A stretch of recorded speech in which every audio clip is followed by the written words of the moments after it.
La sala consiliare del Palazzo Municipale di Sora a sabato è stata la cornice della cerimonia di assegnazione da parte dell'Accademia del Leone di 2 riconoscimenti: l'encomio sociale Albert Schweitzer, assegnato ad enti o persone che si sono particolarmente impegnati nella promozione sociale e nella solidarietà, ed il Perseo Encomium, assegnato a persone fisiche che si sono distinte nell'arte, nella cultura e nelle varie professioni con particolare impegno.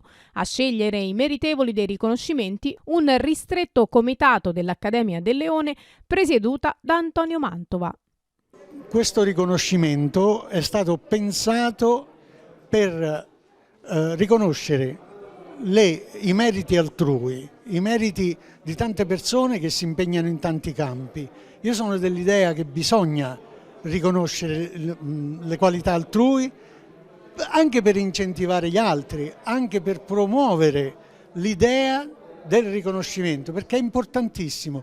Se non si riconoscono i meriti altrui, allora la società non ha futuro, perché c'è una competizione stupida, c'è una competizione sordida. Invece col riconoscimento dei meriti altrui si crea qualcosa di bello, si crea un dialogo fra tutti i cittadini di una comunità.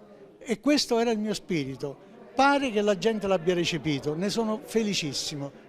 Obiettivo dei riconoscimenti è encomiare meriti individuali o collettivi per il talento nell'arte, nelle professioni e per la solidarietà.